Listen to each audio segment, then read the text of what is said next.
નમસ્કાર વહાલા વિદ્યાર્થી મિત્રો, જ્ઞાન સેતુ કાર્યક્રમ અંતર્ગત ધોરણ 9ના અંગ્રેજી વિષયના બ્રિજ કોર્સમાં આપ સર્વનું હાર્દિક સ્વાગત છે.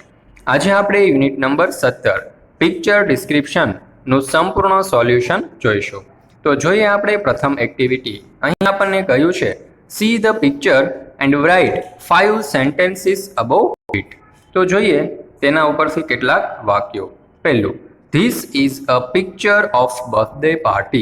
બીજું, There are gifts on the table. ત્રીજું, Everyone is wearing cap in this picture. ચોથું, There is one cake on the table. પાંચમું, There are 4 boys and 1 girl in the picture. ત્યાર પછીની એક્ટિવિટી જોઈએ. અહીં આપણને કહ્યું છે Look at the picture. The pictures tell us a story. Put the correct number the prop જગ્યા away in the sky. તો જવાબ આવશે flew, FLEW, flew. ત્યાર પછીની એક્ટિવિટી જોઈએ. તો study the graph and say whether the following sentences are true or false. તો જોઈએ આ ગ્રાફ પરથી કેટલાક પ્રશ્નો. જો અહીં આપણને કેટલાક પ્રશ્નો આપેલા છે, તેના ઉત્તર આપણે નીચે આપેલા છે. જોઈએ તો પહેલા વાક્યમાં આવશે ફોલ્સ, બીજામાં ફોલ્સ, ત્રીજામાં આવશે ટ્રુ, ચોથામાં ટ્રુ, પાંચમામાં ફોલ્સ, છઠ્ઠામાં ટ્રુ, સાતમામાં ટ્રુ અને આઠમામાં આવશે ટ્રુ. ત્યાર પછી અહીં આપણને ડૂઝ અને ડોન્ટ્સ વિશે આપણને કેટલીક માહિતી આપેલી છે અને તેની એક્ટિવિટી પણ છે. જો નીચેની ખાલી જગ્યા ડુ, ડોન્ટ અથવા તો ઓલવેઝ શબ્દથી પૂરી કરો. પહેલું, ખાલી જગ્યા રાઇટ ઇન અ હેસ્ટ. તો અહીંયા આવશે ડોન્ટ. ત્યાર પછી બીજું, ખાલી જગ્યા ફોલો ટ્રાફિક રૂલ્સ. તો ડુ. ત્રીજું, ખાલી જગ્યા ડ્રાઈવર સેફટી. તો ડુ એટલે કે ઓલવેઝ. ચોથું, ખાલી જગ્યા કટ ધ ટ્રીઝ. તો ડોન્ટ. પાંચમું, ખાલી જગ્યા be punctual and follow a rules. તો અહીં જવાબ આવશે ઓલવેઝ. છઠ્ઠું, ખાલી જગ્યા ટ્રસ્ટ એનીવન બ્લાઇન્ડલી. તો ડોન્ટ. સાતમું, ખાલી જગ્યા help the poor and needy people. તો અહીં જવાબ આવશે ઓલવેઝ. આઠમું, ખાલી જગ્યા respect your elders and teachers. તો અહીં જવાબ આવશે ઓલવેઝ. નવમું, ખાલી જગ્યા understand the importance of time. તો અહીં જવાબ આવશે ઓલવેઝ. દસમું, ટાઈમ એન્ડ ટાઈડ ખાલી જગ્યા વેઇટ ફોર એનીવન. તો અહીં જવાબ આવશે ડોન્ટ. ત્યાર પછીની એક્ટિવિટી, નીચેના વાક્યોને ધ્યાનથી વાંચી તેમનું યોગ્ય વર્ગીકરણ કરીને યોગ્ય ખાનામાં લખો. તો જો ગુડ સિટીઝન્સ, તો અહીં શું આવશે? Park, vehicle, property. ત્યાર પછી help family members, watch good movies, do social service and love and respect everyone. જ્યારે બેડ સિટીઝન્સમાં આવશે cut seats of buses, write name on the benches, destroy vehicles, waste time in unnecessary things and spit anywhere. ત્યાર પછીની activity જોઈએ. Read the sentences. અહીં આપણને કેટલાક વાક્યો આપેલા છે, તે આપણે ધ્યાનપૂર્વક વાંચવાના છે. ત્યાર પછી જોઈએ classify the sentence in the table. તો જો સેફટી એટ હોમ, તો અહીં શું આવશે? We should never try to hurt anyone. બીજું, we should not play with sharp things. ત્રીજું, we must not touch and open electric socket. ત્યાર પછી સેફટી ઓન ધ રોડ એટલે કે રોડ ઉપર કઈ કઈ સુરક્ષા રાખવી જોઈએ. તો we should stop our vehicles at the red light. બીજું, we must always walk on the footpath. ત્રીજું, we must never try to get into moving bus. ચાલો ત્યાર પછી જોઈએ સેફટી ઓન ધ પ્લેગ્રાઉન્ડ. એમાં 6, 8 અને 11 નંબરનું વાક્ય આવશે અને ફર્સ્ટ એડની અંદર 7 નંબરનું, 9 નંબરનું અને 12 નંબરનું.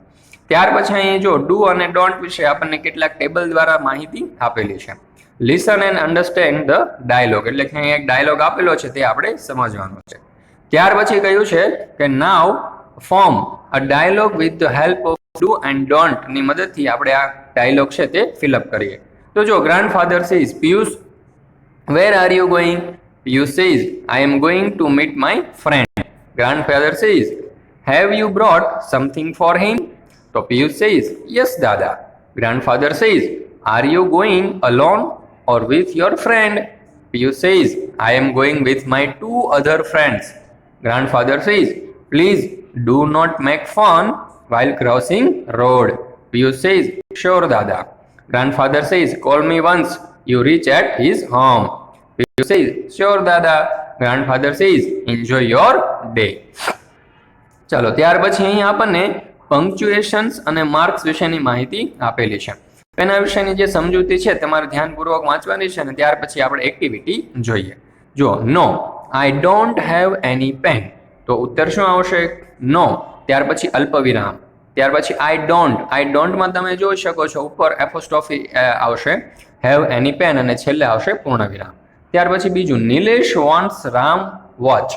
જો નિલેશ, ત્યાર પછી વોન્ટ્સ અને પછી રામ્સ. તો અહીંયા જો રામ અને એસ ની વચ્ચે ઉપર તમે જોઈ શકો છો, બરાબર, ને વોચ અને ત્યાર પછી પૂર્ણ વિરામ.